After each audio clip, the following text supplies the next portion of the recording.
سوال آیا ہے کہ سوشل میڈیا پر دیکھا جاتا ہے کہ بعض لوگ کہتے ہیں کہ ہم تو ڈائریکٹ اللہ سے مانگتے ہیں، تم مزاروں پر جا کر مانگتے ہو. یہ کہہ رہے ہیں کہ ایسا جملہ کہنا کیسا ہے؟ حاکم حکیم داد و دوا دیں، یہ کچھ نہ دیں. اعلیٰ حضرت فرماتے ہیں حاکم حکیم داد و دوا دیں، یہ کچھ نہ دیں. یعنی کہ حاکم جو ہے وہ فریاد سنتا ہے. ہمارے یہاں تو کراچی میں تو بڑا مسئلہ حل ہے یار. مددگار پولیس کے بورڈ دیکھے میں نے 15 نمبر، مددگار پولیس. اسکوٹر چوری ہو گئی، المدد یا پولیس کر کے فون کرو، مددگار پولیس موجود ہے 15 نمبر میں. اب کیا خیال ہے اس کو دو مشورہ، پولیس سے مدد نہیں لینی، ڈائریکٹ اللہ کو عرض کرو کہ اسکوٹر چوری ہو گئی ہے. حرج نہیں ہے اس میں اللہ کی بارگاہ میں عرض کرنے میں، لیکن مطلب یہ کہ ظاہر ہے کہ نظام بنا ہوا ہے کائنات کا، تو یہ نظام بھی تو چلے گا ہی نا یار.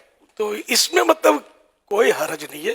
قرآن کریم میں ہے کہ جب سکندر ذوالقرنین نے وہ دیوار بنائی نا، سد سکندری مشہور ہے، لوگوں سے آپ نے فرمایا اعینونی بقوہ، میری طاقت کے ساتھ مدد کرو. اب انہیں سمجھاؤ جا کے کہ یہ کیا کر دیا آپ نے. یا اللہ سے عرض کرتے یا اللہ تو ہی دیوار بنا دے، ان کو کیوں کہتے ہو. تو یہ مطلب دنیا کے نظام ہے، عالم اسباب، ایک دوسرے سے مدد کے بغیر تو کچھ بھی نہیں ہوتا. اگر ماں دودھ نہ پلائے تو یوں ڈال دے، کیا خیال ہے بچے کا ہوگا کیا؟ جو ہوگا آپ سمجھتے ہیں. تو ماں اس کی مدد کرتی ہے، دودھ پلاتی ہے، پھر تھوڑا سنبھلتا ہے، باپ مدد کرتا ہے، انگلی پکڑ کے چلا کر لے جاتا ہے، پھر اس کی تربیت، تعلیم، غذا، یہ وہ ساری مدد مدد مدد، یہاں تک کہ جب بچہ بڑا ہو کر فوت ہوتا ہے خود ہی قبر میں گڑ نہیں جاتا، کندھوں پہ سوار ہو کر تدفین کے مراحل سے گزرتا ہے. چاروں طرف امداد امداد امداد امداد کا نظام موجود ہے.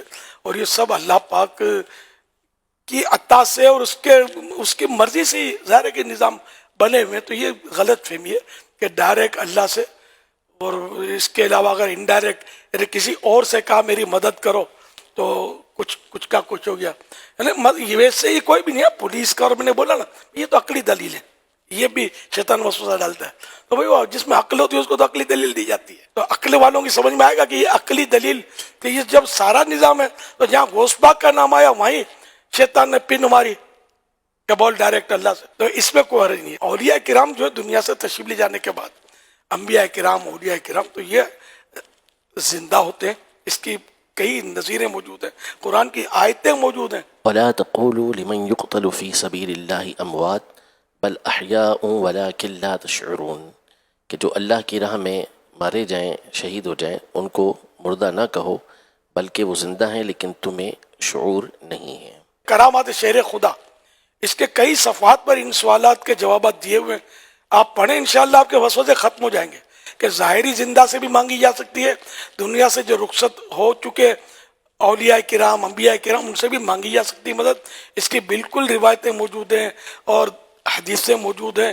تو کوئی ایسا کنفیوژن جیسا مسئلہ نہیں ہے. امام بخاری، امام مسلم کے استاذ امام ابو بکر ابن ابی شیبہ رحمۃ اللہ تعالی علیہ، انہوں نے اپنی تصنیف المصنف کے اندر یہ روایت نقل کی ہے کہ حضرت سیدنا عمر رضی اللہ تعالی عنہ کے دور خلافت میں قحط پڑا تو حضرت سیدنا بلال بن حارث المزنی رضی اللہ تعالی عنہ یہ بارگاہ رسالت میں یعنی آپ علیہ الصلوۃ والسلام کی قبر انور کے پاس حاضر ہوئے اور آ کے عرض کی کہ اللہ سے ہمارے لیے بارش طلب کیجیے. تو نبی پاک صلی اللہ علیہ وسلم کے خواب میں آئے اور پھر ان کو بشارت دی کہ عمر سے جا کے کہو کہ تمہیں بارش دی جائے گی، اور پھر یہی ہوا کہ اللہ پاک کی طرف سے بارش برسائی گئی. یہ سب کیا ہے؟ یہ مددیں تو ہیں، مددیں بھی ہیں، غیب کی خبریں بھی ہیں. تو مطلب یہ سب طاقتیں اللہ نے دی ہیں، اللہ کی عطا سے سب کچھ ہے. اپنے آپ تو ظاہر ہے کچھ بھی کوئی نہ دے سکتا ہے، نہ مطلب ہے کچھ بتا سکتا ہے. سب کو اللہ نے جو بھی دیا، جتنا دیا تو وہ عطا کرتے ہیں.